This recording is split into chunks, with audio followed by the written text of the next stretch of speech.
People don't have to die. You hit them and they get back up. I hit them and they stay down. Why are you doing this? Because I think you're a half measure. I think you're a man who can't finish the job. I think that you're a coward.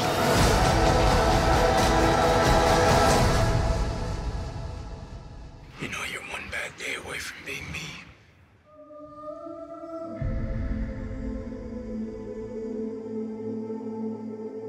What happens when Daredevil goes face to face with death personified, a man with literally nothing to lose after the untimely death of his wife and children? Well, you get to see a dash of ultraviolence, especially some shivving, a shotgun to the cranium, and plenty of massive explosions to match. We return to the seedy underbelly of Hell's Kitchen, New York, where the streets are paved with a little bit more blood this time around in the life of Matt Murdock. Here's my review of Daredevil Season 2. We revisit the current events of Daredevil's growing infamy around New York City once again.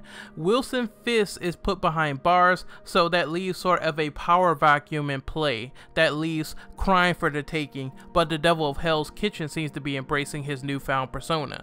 This is very evident with the opening episode that has Daredevil protecting a bunch of civilians in a robbery attempt. Matt gleefully takes down these bad guys with a playful reminder that Daredevil is living up to his new reputation until new complications arise that creates moral conflict and mass duality.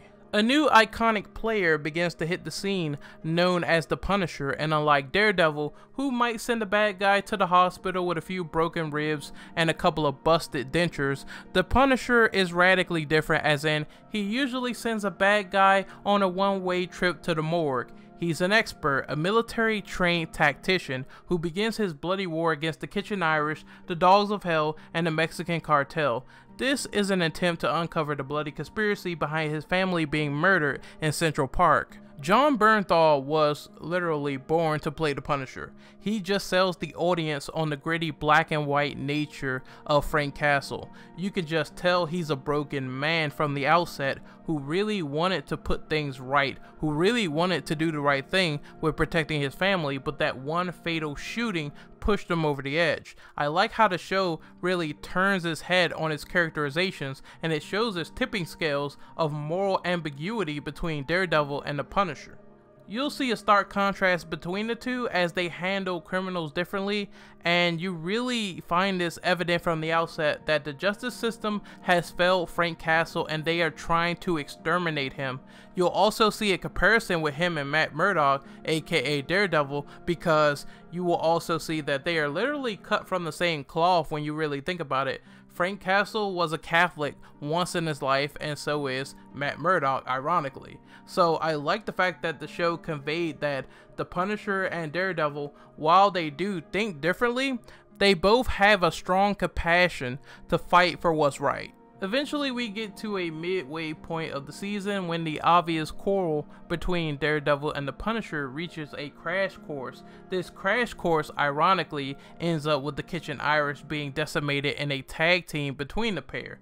The Punisher is injured, and before Bernthal gives one of the most humanizing Punisher moments I ever seen put on film, we encounter what is essentially the second part of this arc when the Punisher gets shelved off to the hospital and he gets put in containment. He gets imprisoned. After the Punisher's reign on crime is pretty much wrapped up temporarily, that's when a new arc is introduced with the character of Elektra Natchios, who is Matt Murdock's old flame, and she brings a slew of trouble. She's a debutante, but she has her own personal agenda, her own personal goals, and it seems like she's just there to have as much fun as possible, to wreak chaos, to do what she wants, and then Matt Murdock by proxy has to work with her because of their old reuniting relationship. He's very hesitant, but she just keeps getting involved into his life, and he keeps accepting because Elektra is a part of him that he needs. She's the most dangerous side to him, and he keeps giving into temptation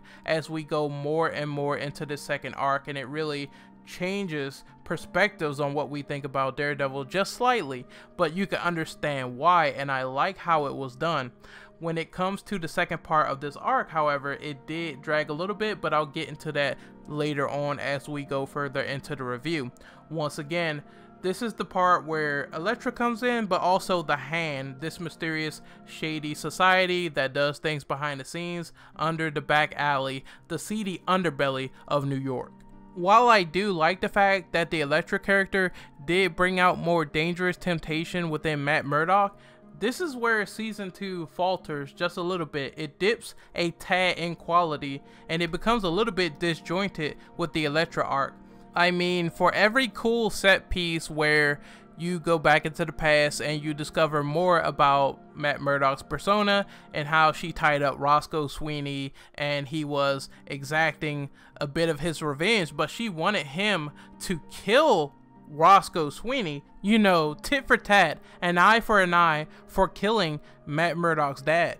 That was just so interesting to see that the no-kill policy was being set up right there.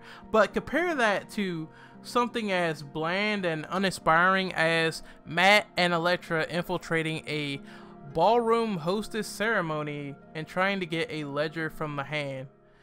It's just not as compelling as the humanizing elements that made the Punisher. I don't think that Elektra's arc is even comparable to Frank's, because Frank's was so good, and I wish we got more time to spend with the Punisher before we went into the back half of the season and things changed with Elektra.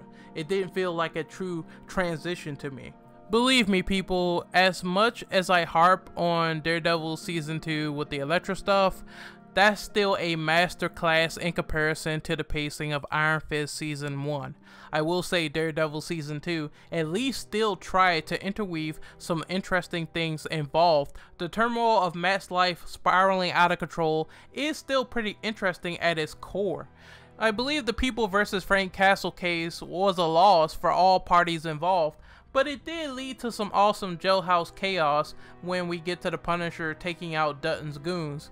Eventually, we also discovered that the Hand is behind some pretty nefarious stuff, sapping the blood out of teenagers to eventually resurrect the Black Sky, which turns out to be none other than Elektra. At least she was a Black Sky.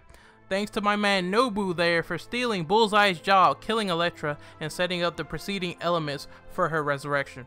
I think Daredevil season 2, while it had some disjointed story pieces, it still was an entertaining watch. To see the Daredevil vs. Punisher elements is worthy of the price of admission, and while the quality dips when the plot does shift characters, it still picks up towards the end.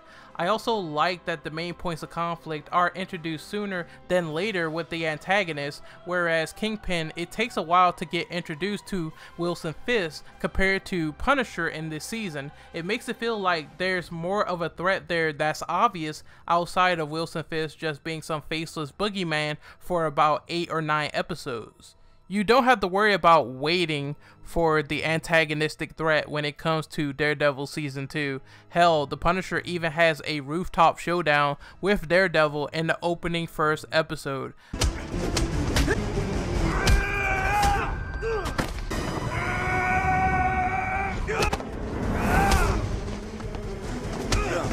That is a huge improvement, and that is something that I hope is established over the next season, that we get formally introduced to the main antagonist, the main threat, what's going on in particular with the Born Again story arc, supposedly. I also think the flashbacks were better emphasized in Daredevil season 1 as opposed to Daredevil season 2. Of course, we are still naturally jumping around in time, but it's about Matt Murdock's interaction with these new characters where he has established history. It makes sense. However, when it comes to Daredevil season 1 and seeing the origin story play out, I feel as though the origin story of Matt Murdock was far more significant than handling these random encounters of him meeting Elektra and gallivanting around these rich places. I did say that I enjoyed the Roscoe Sweeney bit because it feels like something they finally resolved from Daredevil season 1 into Daredevil season 2. There's a lot of exposition on Frank Castle, the Punisher himself.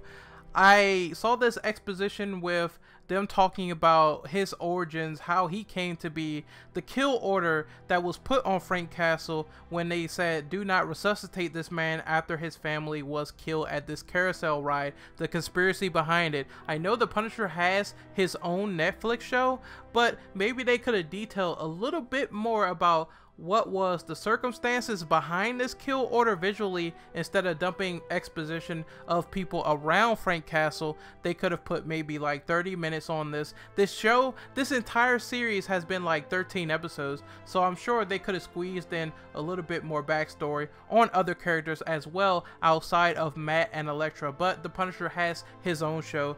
That's just a little gripe, a little nitpick.